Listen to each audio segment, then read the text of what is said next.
Aleluia. O Senhor esteja convosco. Ele está no meio de nós. Proclamação do Evangelho de Jesus Cristo segundo Lucas. Glória a vós, Senhor.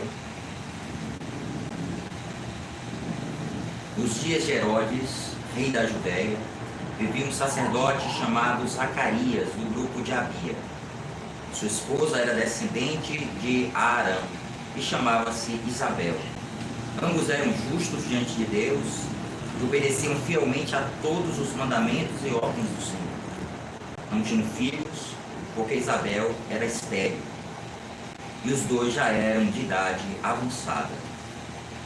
Em certa ocasião, Zacarias estava exercendo as funções sacerdotais no templo, pois era a vez do seu grupo. Conforme o costume dos sacerdotes, ele foi sorteado para entrar no santuário e fazer a oferta do incenso.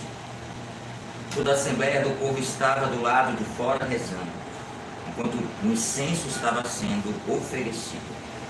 Então apareceu-lhe o anjo do Senhor de pé à direita do altar do incenso. Ao vê-lo, Zacarias ficou perturbado e o temor apoderou-se dele. Mas o anjo disse: não tenhas medo, Zacarias, porque Deus ouviu tua súplica. Tua esposa Isabel vai ter um filho. Tu lhe darás o nome de João. Ficarás alegre e feliz. Muita gente se alegrará com o nascimento do menino, porque ele vai ser grande diante do Senhor. Não beberá vinho nem bebida fermentada. Desde o ventre materno ficará repleto do Espírito Santo. Ele reconduzirá muitos do povo de Israel ao Senhor seu Deus, e há de caminhar à frente deles, com o espírito e o poder de Elias, a fim de converter os corações dos pais aos filhos e os rebeldes à sabedoria dos justos, preparando para o Senhor um povo bem disposto. Palavra da salvação. Glória a vós, Senhor. Louvado seja nosso Senhor Jesus Cristo. Para sempre seja louvado. Queridos irmãos, nós estamos já celebrando a solenidade de São João Batista. A solenidade tem tanta importância que tem uma vigília, uma celebração um dia antes. E nós escutamos na Palavra de Deus o relato que fala da aparição do anjo ao seu pai Zacarias. Alguns aspectos importantes da leitura que nos faz compreender o papel de João Batista. João Batista teve um papel importantíssimo na obra redentora realizada por Jesus. Nós o conhecemos como o precursor. Nós o conhecemos como aquele que veio preparar os caminhos do Senhor.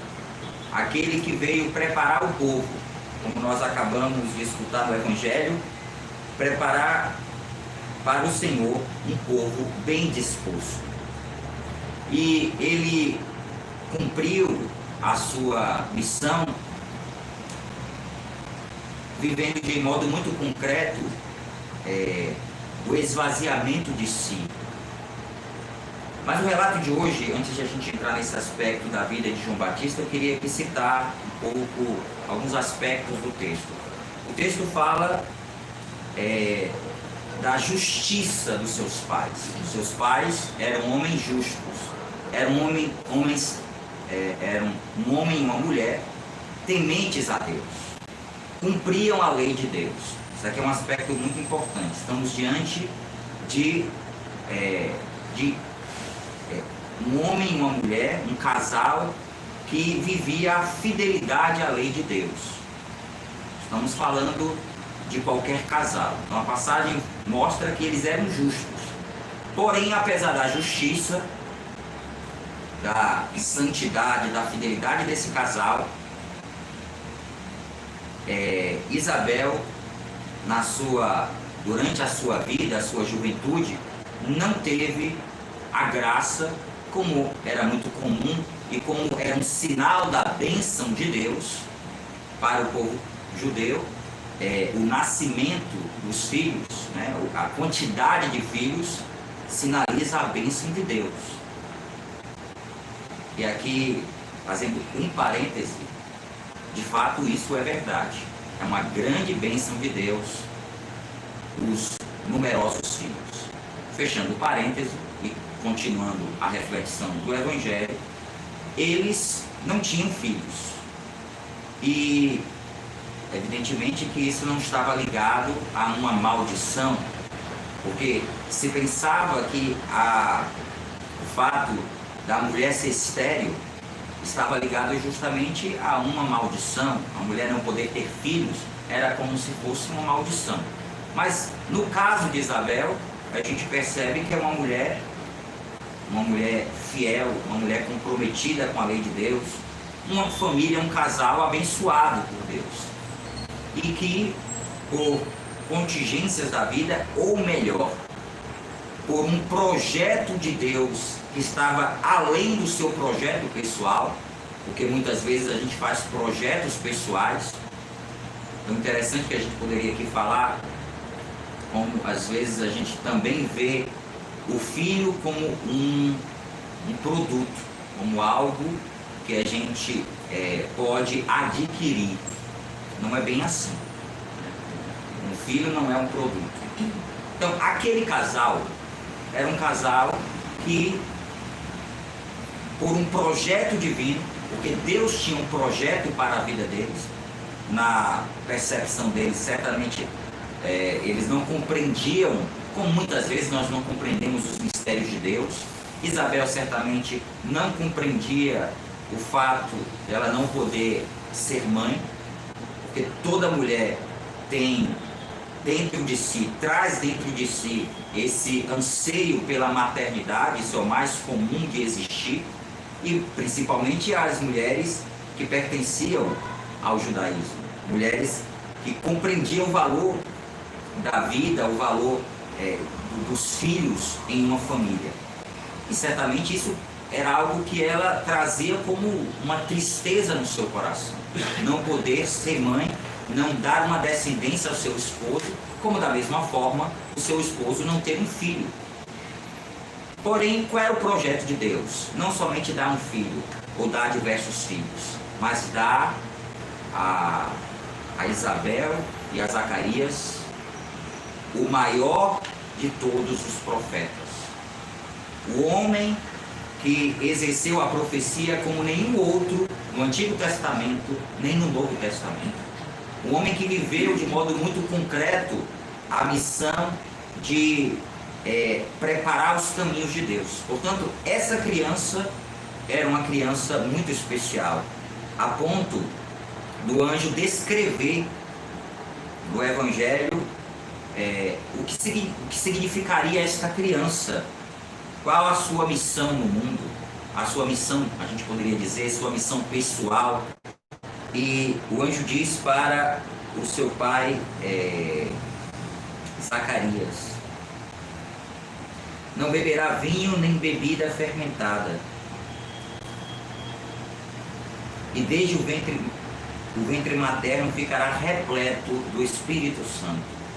Ele reconduzirá muitos do povo de Israel ao Senhor seu Deus, e há de caminhar à frente deles com o espírito e o poder de Elias, a fim de converter os corações dos pais aos filhos e os rebeldes à sabedoria dos justos, preparando para o Senhor um povo bem disposto.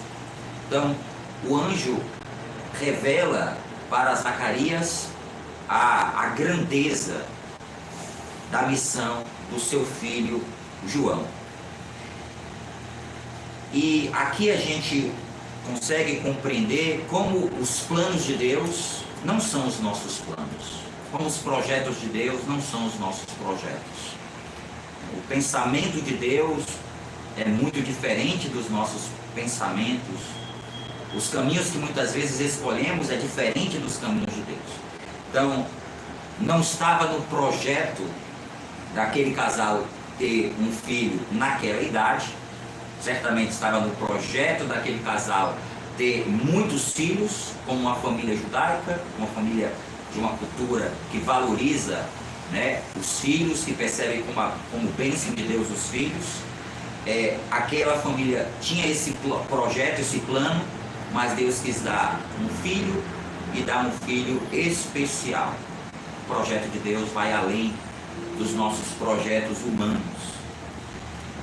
E agora falando um pouco sobre João Batista, de modo como nós o encontramos nas Sagradas Escrituras. É evidente que amanhã nós iremos também falar mais sobre a sua missão, seu papel. Mas um aspecto que eu gostaria de salientar, ressaltar, e partindo da leitura do profeta Jeremias, que fala sobre vocação, eu queria aqui recordar como Deus elege homens, como elegeu João Batista, para missões muito especiais.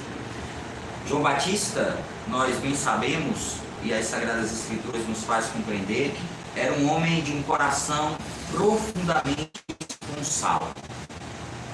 A esponsalidade, o amor a Deus, esponsalidade no sentido de amor a Deus, de dedicação ao projeto de Deus.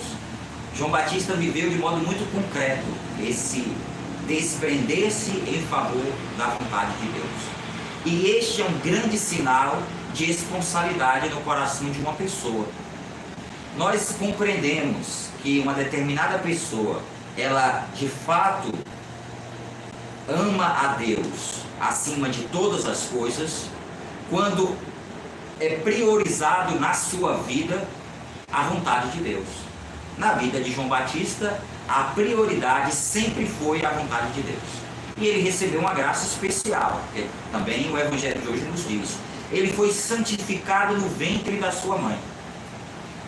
Então, toda a graça que Deus concede aos homens, e não foi à toa que ele recebeu essa graça da parte de Deus, a graça de receber o Espírito Santo no ventre da sua mãe, para que a sua vida fosse toda ela conduzida pelo Espírito Santo. Portanto, esse homem que vai viver no deserto, que compreende que a sua missão é preparar os caminhos do Senhor, vai ao deserto e ali vive o recolhimento na vontade de Deus, a solidão para viver em Deus e para Deus, compreendendo ali o mistério de Deus na sua vida, e como sinal desse amor profundo que ele carregava no seu coração, esse homem se dispõe a ir a todos os lugares, e nós o encontramos no Jordão, batizando, pregando, anunciando e convertendo os corações. Em nome de Deus, suas palavras têm força de conversão para tantos que o escutam. Queridos irmãos, queremos pedir ao Senhor, já nessa vigília, que essa mesma graça possa acontecer na nossa vida. A nossa vida precisa ser profecia. A nossa vida precisa ser uma profecia para o mundo. E claro que a profecia, ela tem muito mais intensidade e força na vida. A vida é uma profecia. A vida de João Batista era profecia. Então, as suas palavras estavam profundamente em sintonia com a sua vida. Porém, a sua vida já era profecia. E a sua vida era um sinal dessa experiência do amor de Deus, que deve nos mover também. Deve mover as nossas ações, as nossas escolhas, deve mover a disposição interior que trazemos em nós para vivermos o Evangelho. Vamos pedir ao Senhor que, pela intercessão de São João Batista, prevaleça no nosso coração esse amor profundo por Deus, e assim possamos viver a fidelidade, a radicalidade que o Evangelho nos exige diariamente, que o Evangelho nos convida a cada dia a abraçar. Louvado seja nosso Senhor Jesus Cristo. Para sempre seja louvado. Vamos ficar em pé e juntos professarmos a nossa fé.